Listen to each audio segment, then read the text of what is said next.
Hey, Sarah again from Most Motion with another episode of the Most Motion Show. This is where we are trying to eliminate sporting injuries. And today's question is a really great question. My friend wants to know how to eliminate elbow pain. So he'd been doing some push-ups and pull-ups, standard kind of fitness fare, and he developed pain in his elbow here. So just below the tip of the elbow, just about an inch behind there. He's just got a pain in his elbow. And I was asking him a series of questions. The first question was, which did you do first, the pull-ups or the push-ups? So essentially he'd started doing a lot of pull-ups. He was going for a record. He managed to hit his record, well done. And then did some push-ups as like a superset. So the hand position he was in was this way. So he was doing actual pull-ups rather than chins. And developing, like I said, pain in his elbow kind of around here. But to me, rather than stretching out, like lots of people go directly to the symptom, they'd be trying to stretch the triceps out, all this kind of stuff, trying to stretch that out, but that is not the best way to get rid of it. And we managed to get rid of it in one simple move. I'm going to show you that move now. Okay, so the point of the pain here is not where the problem is. Okay, the problem is, or was, in his bicep. So actually, because of the hand position he was in, it's the muscles that run underneath the bicep that were too tight.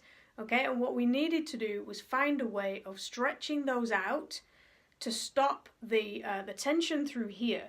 Because when he was doing his pull-ups, the tension was creating no problem. But then as soon as he started to push away with the push-ups, this tightness through here is now fighting this tightness through here, and that's where it's having to use extra effort to try and get the arm straight, and that's where the pain was coming from. Okay, so what we did, if I just scoot back a bit, you can see essentially we did the opposite. So his hand was in this position doing this arm stuff as he was doing the pull-ups. So what we wanted to do was have the wrist in a downwards position and then straightening the arm out. Okay, now if I rest my hand on the wall like this, you can see that my arm's straight, but actually if you bend your elbow and pull your body slightly away from the wall, then you can feel a stretch that runs all the way underneath your bicep. Now if you can't feel it in that position, try a different hand position. You might be able to feel it like this, you might be able to feel it like this, whatever works for you. In fact, for me that's worse. So just having my hand in a different position means that I can target exactly the right place, and then all I need to do is move around.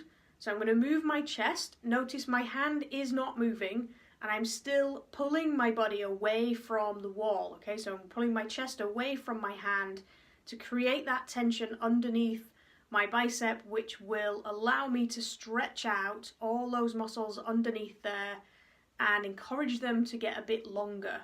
Okay, and we do that by moving in lots and lots of different directions. This is not a static stretch. Okay, and then I'm going to move my chest forwards and backwards. Notice my hand is still not moving, and that's really important. If I allow my hand to move at the same time, okay, my elbow, there's nothing changing in my elbow, and that's not what we want. Okay, we want the arm, the upper arm, to be doing something completely different to the lower arm and the hand. So in this case, we want the hand and the lower arm to stay still, and to do that, we're just going to fix it onto a wall. Okay, once you've done that, you can change position if you want to, and see if you can find a different stretch. And the hand position really doesn't make any difference at all, whether you're doing it right or wrong. Okay, there is no right or wrong. It's just getting the right position for you. Okay, so like I said, for me, my hand was up like this. For him, his hand was down like this. And all you need to do is just play around with that position and you will find the area that feels tight. Okay, we're not looking for pain here, we're looking for tightness. And as long as your movement feels comfortably uncomfortable as a maximum, so you're not pulling funny faces, you're not holding your breath, anything like that, then we can allow the muscles in the bicep to relax and open out, taking the strain away from the triceps. And then if you want to add a little tricep stretch in there too, you can do that as well. Okay, so that's how we get rid of elbow pain in one simple move. If you've got any questions, you can always get them to me, Sarah@mostmotion.com, or you can watch us live if you like at 1 o'clock Thursday UK time in our Smart Folks Facebook group, or you can see the replay on the Facebook page, which is facebook.com/mostmotion. So make sure you get in touch if you've got any questions. Next week the show might be about you, and if you like this video, make sure you click the likes and the hearts and all that kind of stuff, and then you won't miss another episode. Thanks for watching, and I'll see you again next time.